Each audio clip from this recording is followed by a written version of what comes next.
এই বোনটি পাকঘরে রান্না করছিল। এইদিকে তার শ্বশুর বলল, বৌমা চালু করে নাস্তা দাও, আমাকে খাবো। আর বলল, আচ্ছা বাবা দিচ্ছি, ওয়েট করেন। আর এদিকে নাস্তা বাড়ছে। স্বামী বলল, এক কাপ চা দাও, তারপরে অফিসে যাব আমি।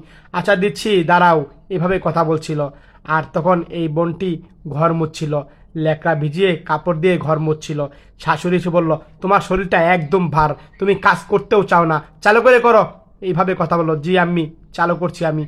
আর বোনটি কোনো কথাই বলো না। এক পর্যায়ে পাকঘরে গেল, হাঁড়ি পাতিল ধুচ্ছিল এই বোনটি। আর এক পর্যায়ে হাঁড়ি পাতিল ধোয়া হলে বিছানা গোছালো। আর তখন এই বোনটি চলে গেল ওয়াশরুমে। ওয়াশরুমে গিয়ে তখন ওয়াশরুমগুলো পরিষ্কার করছিল। দেখতে পেল ওয়াশরুমটা একদম নোংরা। আর তখন এই বোনটি ভালো করে ওয়াশরুমটা পরিষ্কার করে নিল। আর ওয়াশরুম পরিষ্কার করা হয়ে গেলে এই বোনটি চলে গেল রুমে, আর ফ্যানটা ছাড়লো। আর ফ্যানটা ছেড়ে বসে লম্বা করে একটা নিঃশ্বাস নিচ্ছিল।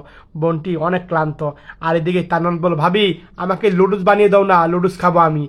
আর তখন বোনটি শুনতে পেল। আর বোনটি মাত্র ক্লান্ত, তাতে আবার কাম করতে যাবে। এক পর্যায়ে বোনটি যাবে, আর তখন ড্রেসিং টেবিলে দাঁড়ালো।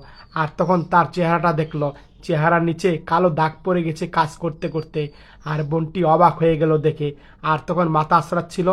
এক পর্যায়ে কল্পনা দেখলো, বিয়ের আগে ড্রেসিং টেবিলে দাঁড়িয়ে এরকম করছিল। কতই না আনন্দ দিনগুলা কেটেছিল এই সময়।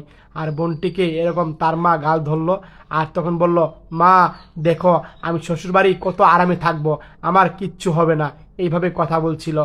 আর তখন তার কথা শুনে মাও বলেছিল, হ্যাঁ হ্যাঁ মা ঠিকই, কি করিস তুই, এভাবে কথা বলছিল। আর তখন মা বলছিল, মা খা, শ্বশুরবাড়ি কি খাবি? মা ভালোই খাবো শ্বশুরবাড়ি, দেখো আমার শ্বশুর আমাকে অনেক আদরে রাখবে শ্বশুরবাড়িতে। আর এইভাবে কথা বলেছিল এই বোনটা, তুমি চিন্তা করো না মা, আমাকে আরামে রাখবে শ্বশুর। এইভাবে কথা বলছিল। এই বোনটি আজ সেই কথাগুলো মনে পড়ে যাচ্ছে। ড্রেসিং টেবিলে দাঁড়িয়ে দাঁড়িয়ে সেই কল্পনা দেখছে আর কান্না করছিল। আর শ্বশুরবাড়ি কি অবস্থায় আছে, চোখের নিচে পুরা কালো দাগ পড়ে গেছে কাজ করতে করতে। কেউ কোনো খোঁজখবরই নেয় না। সত্যি আপনাদের কাছে যদি ভিডিওটা ভালো লেগে থাকে, শেয়ার করে সবাইকে দেখার সুযোগ করে